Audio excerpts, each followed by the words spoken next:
Hey guys, welcome back. Today we continue the series Kampfing with Hitler. We will be exploring chapter 2 of Mein Kampf today and looking and analyzing the different ideologies Hitler discusses. And to give you a warning, these concepts are very much separate to what we looked at last week in chapter 1, as Hitler has now moved to Vienna to get into the Academy of Arts. So let's get started with our main quotations. Quote 1. Everything I had been too stubborn to learn in secondary school was now taking its bitter revenge. So here we clearly see Hitler's regret on stopping trying to work hard in maths and science and the compulsory subjects that he had to study because he clearly did not want to be a civil servant or a civil officer. As he's moved into Vienna now, he's realizing that to be able to get proper work and not to starve, he needs those compulsory subjects that he should have learned. And the Academy of Arts is just one way to excel. But by the time he gets into it, or by the time he gets a very high profile career, he will need to be able to have another separate career or a separate option to work with. Quote 2 says, "Obstacles exist to be overcome, and I would overcome those obstacles with the image of my father before my eyes. He fought his way from farm boy and shoemaker to state official, and my soil was richer than his, so my battle should be that much easier. What had then seemed to me the unkindness of fate I accepted as the wisdom of Providence. When the goddess of trouble embraced me and often threatened to crush me, the will to resist grew, and at last that will was victorious." So here we see the idea of the Germanic dream. This kind of seems like the American dream, with Hitler using the image of his father to be able to show how going from the bottom to the top of high statuses in the city would be the best way to become a hero. He gives also the idea of German development, as he says that his soil was richer than his father's, that Germany has developed and he has a much better education than his father did. And with the idea of the goddess of trouble, we see him having more empowerment and motivation, the same motivation that Hitler wants others to have in terms of national pride. Quote 3 states, "In those days, hunger was my faithful sidekick, who never left me. When I bought a book, he shared it with me."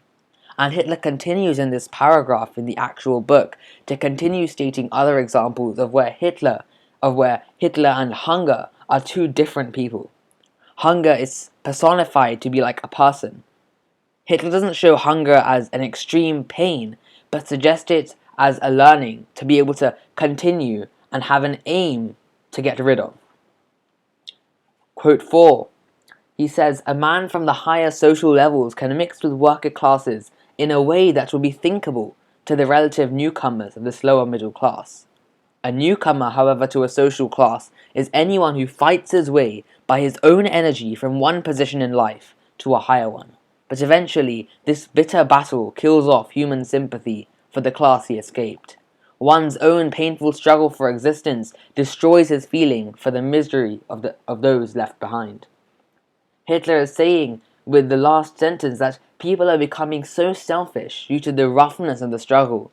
To get from those rural areas into the countryside and the small towns to get into Vienna and have such a high status there, there's such a rough struggle that people have no options to fight for the greater good, but they can only fight for themselves. It comes back to the phrase, "every man is for himself." Hitler also uses this to try to connote that the rich, who are already on the higher social levels, get richer, and the poor keep struggling and they get poorer. Quote 5 realizes this and reinforces this when Hitler says, "This studying cannot be done from above. Someone who has not been in the clutches of this viper cannot truly know its venom. Studying from above results in superficial chatter or the formation of false opinions based on emotion. I do not know which is more devastating, to ignore those who lack the basic necessities, such as we see in those who are favored by fortune or live well as a result of their own effort, or is it those who stand tall in their fashionable skirts and trousers and feel for the people because it's the latest fad? In any case, these people commit a sin greater than their limited intelligence will ever allow them to understand. Then, They are astonished when their fashionable social conscience, which they proudly display, never produces any results. Hitler clearly mocks politicians here. He refers to them as the people who have not truly known the viper's venom. And he is very correct in that politicians can't work for the country unless they've experienced the suffering themselves. If they don't understand the suffering that people are facing, the starvation that people are facing, the homelessness that people are facing, they cannot have the same motivation as someone who is suffering to be able to work for the country. He is also stating that the true heroes are people who rise from the bottom to the top, to the higher statuses. He mocks the higher classes. And we've seen through many books as well that this suggests that socialism is a better way to live in the country. However, Hitler is not trying to imply this. Hitler is trying to say that the essence of capitalism has been destroyed, and socialism is not necessarily needed, but a better form of capitalism, or a better form of dictatorship.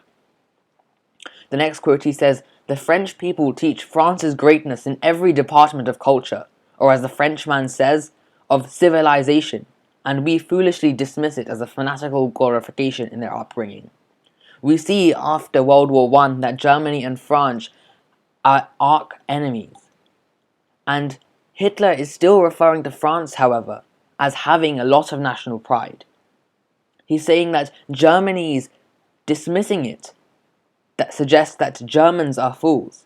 People need to be able to change their childhood upbringing to have national pride. Otherwise, we'll never get anywhere and never be able to develop our country as the Allies have done.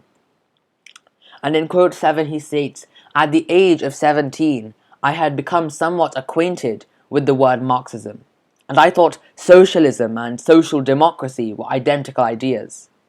Again, the hand of fate opened my eyes to this unprecedented fraud on the people."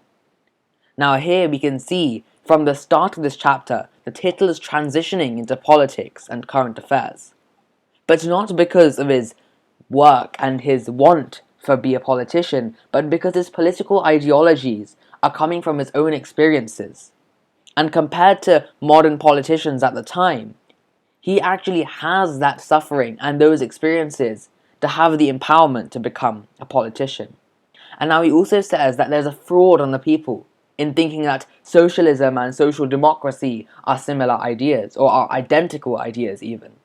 And this leaves us at a cliffhanger, which we will continue next time to be able to finish chapter 2 and understand what Hitler's true meaning is.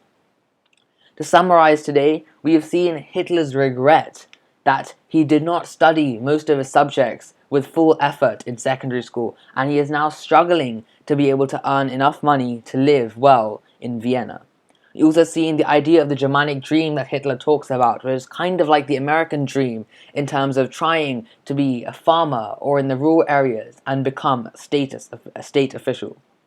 We also have seen the suffering and the stereotypes in Vienna of the high politicians who live in higher social levels, who can do whatever they want to the smaller worker classes. But the smaller worker classes, to be able to work for the greater good, they have to suffer so much that the high officials could never even dream of. And we have seen the huge amount of effort and importance that Hitler puts on to national pride, and how much he refers to it as something that is definitely needed. He even compares this to France, their arch rival, to try and express to the Germans how important it is in a childhood upbringing. Thank you for listening, guys, and we'll see you on the next one.